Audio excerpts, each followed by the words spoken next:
হত্যা করা হয়, শহীদ করা হয়। ঠিক কিনা বলেন? আমার ভাইয়েরা, দেওয়ালে যখন পিঠ থেকে যায় আর পিছনে যাওয়ার সময় হয় না। এই যুগে দেখতে দেখতে স্বৈরাচারেরা দীর্ঘদিন পর্যন্ত আমাদেরকে কত জেল জুলুম, মিথ্যা মামলা, বিভিন্ন ভাবে কোরআন ওয়ালাদেরকে কষ্ট দিয়ে ইসলামকে ধ্বংস করার পায়তারা করেছে। ধরে বলেন ঠিক কিনা? আমার ভাইয়েরা, কি ছিল তাদের অপরাধ? আল্লামা মামুনুল হক সাহেব দামাত বারাকাতুহু শেখুল হাদিস ইবনে শেখুল হাদিস, ওনার কোনো অপরাধ ছিল না। মিথ্যা মামলা, মিথ্যা ইস্যু সাজিয়ে তাদেরকে কারারুদ্ধ করা হয়েছে, জালিমের জিন্দানখানায় বন্দী করা হয়েছে। কি ছিল এই পিচ্চি বক্তা রফিকুল ইসলাম মাদানী? কোনো অপরাধ ছিল না।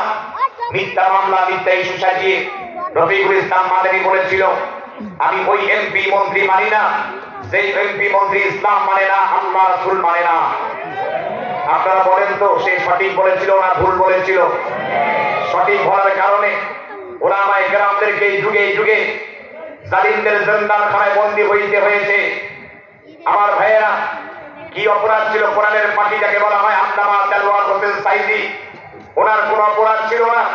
কোরআনের পাখি আল্লামা সাইদি যখন আলোচনা করতো, চাকমা, বার্মা, খ্রিস্টান, অমুসলিমরা তার হাতে শত শত অমুসলিমরা হাতে হাত থেকে কালেমা পড়ে মুসলমান হয়ে গিয়েছে। এই মানুষগুলোর কোনো অপরাধ ছিল না। এরা বিভিন্ন ভাবে ওলামায়ে কেরামদেরকে দমন করে আল্লাহ পাকের দ্বীন ইসলামকে ধ্বংস করার পায়তারা করেছে। এই সোনার বাংলাদেশে এই স্বৈরাচারের গোষ্ঠীরা ইসকন নামে হিন্দুদের সংগঠনের মাধ্যমে জাতীয় শিক্ষা জায়গার ভিতরে, কলেজ ইউনিভার্সিটির ভিতরে দারুহিনের মতবাদের নামে এই জাতিকে নাস্তিকবাদী ও মুরতাদ বানানোর যুগে যুগে পায়তারা করেছে। ঠিক কিনা বলেন? আমার ভাইয়েরা, এজন্য আল্লাহ পাক বলতেছেন যে তোমরা আগে মারবা, তারপরে মরবা। আজকে দেখা গেল জালিমের জুলুম যখন সইতে সইতে এক পর্যায়ে কলেজ ইউনিভার্সিটির ছাত্ররা আবার রংপুরের সে আবু সাইদের রক্তের মাধ্যমে, আরো 6 জন যুবক তরুণের মাধ্যমে দেখা গেল যখন রক্তের পরে রক্তের বন্যা বয়ে যাইতেছে, এই ছেলে মেয়েদের মা বাবা পর্যন্ত ময়দানে নেমেছে। ওরা বলেছে এই যুগে এর মতো ফেরাউন একটাও দেখি নাই। আগেও তো অনেকেই ক্ষমতায় এসেছিল, এভাবে মানুষ মারে নাই, এভাবে গুম করে নাই, এভাবে আলেম ওলামাদের প্রতি জুলুম নির্যাতন করে নাই। একে বাংলাদেশে থাকতে দেওয়া হবে না। সবাই লেগে পড়েছে, বাংলাদেশ থেকে পালাইতে বাধ্য হয়েছে। ঠিক কিনা বলেন? তো এই ফেরাউন থেকে আপনাকে আমাকে শিক্ষা নিতে হবে। যতই আপনি গাউলামি করে চলেন না কেন, ফেরাউনের গোষ্ঠীরা এক একটার পিঠের চামড়া এখন থাকবে না। আপনিও যদি ওই দলের ভিতরে থেকে গাউলামি করেন, ওলামায়ে কেরামদের প্রতি নানা রকম জেল জুলুম, মিথ্যা মামলা দিয়ে জুলুম করার চেষ্টা করেন, একটার পিঠের চামড়া থাকবে না। ঠিক কিনা বলে? সম্মানিত বন্ধুগণ আমার, ওলামায়ে কেরাম কখনো দলের দালালি করে না। তোমরা দালালি করো, দালাল। এদেশে দালালের অভাব নাই। ঠিক কিনা বলেন? সামান্য একটা ছাত্রলীগ, যুবলীগ, বিভিন্ন দলের একটা সভাপতি, সহসভাপতি, সেক্রেটারি একটা পদ পাবে, এই কারণে ওরা মানুষ মারে, মানুষ গুম করে, বাড়ি ঘরে আগুন লাগিয়ে দেয়, বাস পুড়িয়ে ফেলে।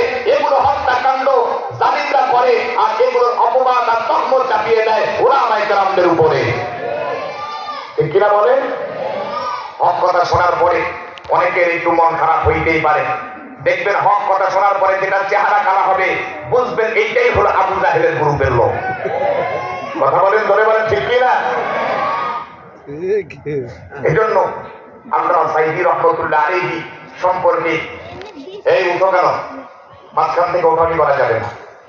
কোরআনের পাখি নিয়ে কি সুন্দর একটি সঙ্গীত বলেছিল, আল্লামা সাইদি তুমি মরণি, শহীদ হয়েছ তুমি এটাই জানি। আল্লামা সাইদি তুমি মরণি, শহীদ হয়েছ তুমি এটাই জানি। ঠিক কিনা? কারাগারে কাটালে 13টি বছর, বাতিলকে বেঁচে দেখে তোমায় দেখে ধরো ধর, তাই তো তুমি মোদের হৃদয় মনি। ঠিক কিনা বলেন? আল্লামা সাইদি তুমি মরণি, শহীদ হয়েছ তুমি এটাই জানি। মারহাবা বলি। এই মানুষগুলাকে, কোরআনের পাখিদেরকে কত কষ্ট দেওয়া হলো। আল্লাহ তাআলা এই আলেমদের চোখের পানির কারণে, মাজলুমের চোখের পানি কখনো বৃথা যায় না। হাদিসে আসছে, মাজলুম যখন বদদোয়া দেয়, মাজলুমের বদদোয়ার মাঝে কোনো পর্দা থাকে না, সাথে সাথে বদদোয়া আল্লাহ পাকের আরশে আজিমে উঠে যায়। আমি তো মনে করি এদেশে ওলামায়ে কেরামদের চোখের পানির কারণে আজকে আমার সোনার বাংলাদেশ থেকে শেখ হাসিনাকে পলাইতে হয়েছে। যদি ওলামায়ে কেরামদের 13 দফা মেনে নিত আর ওলামায়ে কেরামদের সাথে আল্লাহর কোরআনের হুকুমাত যদি প্রতিষ্ঠার বিষয়ে সহযোগিতা করত, দ্বীন ইসলামের খেদমত করত, তাহলে আমার মনে হয় এই জাতি, এই জালিমদের পরিণতি এরকম হতো না। কেন হয়েছে? দ্বীন ইসলামের সাথে দুশমনি করার কারণে, আলেমদের সাথে দুশমনি করার কারণে আল্লাহ পাক যুগে যুগে ফেরাউনকে শাস্তি দিয়েছে, নমরুদকে শাস্তি দিয়েছে। আল্লাহ তাআলা তাদের শিক্ষা আমরা ওলামায়ে কেরাম বারবার জাতির সামনে তুলে ধরেছি। ফেরাউন এই করেছে, নমরুদ এই করেছে, এই কারণে আল্লাহ শাস্তি দিয়েছে। আমরা তাদেরকে শোনানোর কারণে তারা মাথায় নেয় নাই, এই কারণে তাদের অবস্থাও হয়েছে ফেরাউন আর নমরুদের মতো। আমরা জাতির জন্য কল্যাণ চাই, ভালো চাই, জাতি যেন নেককার হয়, কোরআনের দলে চলে আসে, দ্বীন ইসলামের দলে চলে আসে। ঠিক কিনা বলেন? আমার ভাইয়েরা, বন্ধুরা আমার, খুব কান লাগান।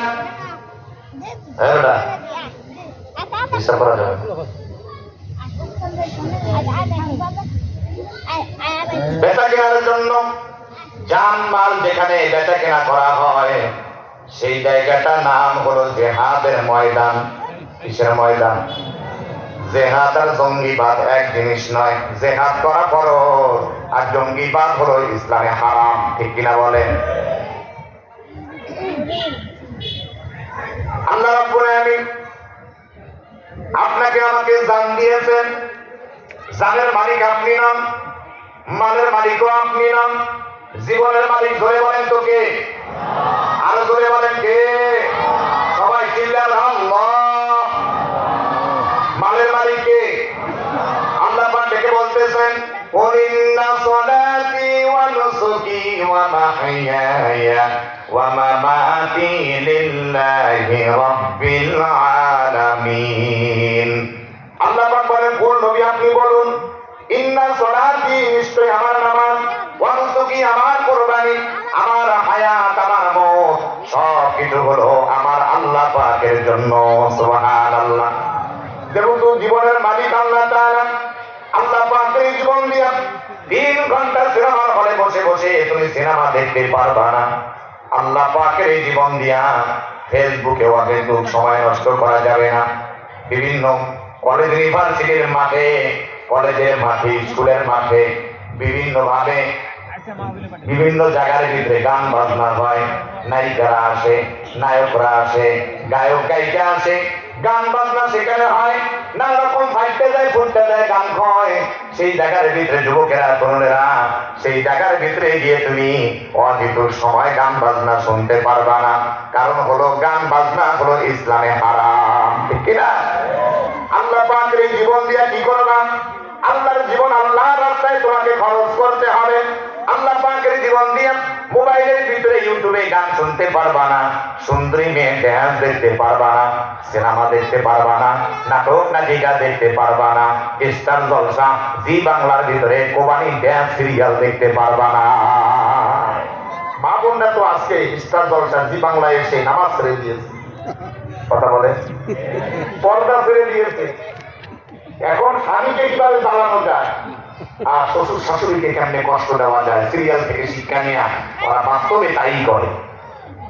ঠিক কিনা বলুন?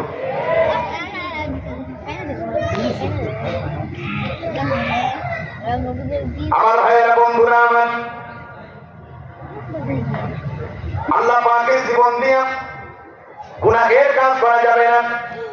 আল্লাহ জীবন দিয়েছেন, আল্লাহর জীবন দিয়া 5 ওয়াক্ত নামাজ আদায় করতে হবে, আল্লাহ পাকের জীবন দিয়া মা দুঃখিনী বাবার খেদমত করতে হবে, আল্লাহ পাকের জীবন দিয়া 3 দিনে 40 দিনে বের হয়ে যাইবা তাবলীগে। ঠিক কিনা বলেন? আল্লাহ তাআলা জীবন দিয়েছেন তোমাকে শয়তানের রাস্তায়, আল্লাহর জীবনটা নষ্ট করার জন্য নয় যুবক ভাইরা আমার। আল্লাহ পাক তোমাকে জীবন দিয়েছেন গভীর রাতে উঠে তাহাজ্জুদের নামাজ আদায় করবা, আল্লাহ পাকের কালামুল্লাহ তেলাওয়াত করবা, আল্লাহর সাথে প্রেম করবা, চোখের পানি ফলাইবা। আল্লাহ পাক জীবন দিয়েছেন তোমাদেরকে এই জন্য। ও ভাইরা বন্ধুরা আমার, আল্লাহ পাক রব্বুল আমিন তোমাকে মাল দিয়েছেন। তুমি তো এক সময় ছিলে গরিবের ঘরের গরিব, ফকিরের ঘরের ফকির, গোলামের ঘরের গোলাম ছিলে তুমি এক সময়। বাড়িতে তেমন কোনো কিছু ছিল না।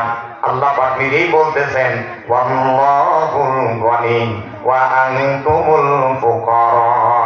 আল্লাহ হলো ধনী, আমরা দুনিয়ায় যারা আছি সবাই হলো ফকির। ঠিক না ভাই? ঠিক না? আমরা সবাই কি ফকির? আল্লাহ পাক হলো ধনী, আমরা সবাই ছিলাম গরিব, ছিলাম ফকির ছিলাম। আল্লাহ তাআলা দয়া করে ভালোবেসে আপনাকে শিল্পপতি বানিয়েছে, বড়লোক বানিয়েছে, কোটিপতি বানিয়েছে। এই মাল দিয়া টাকা পয়সা দিয়ে আপনি এবার কি করেন?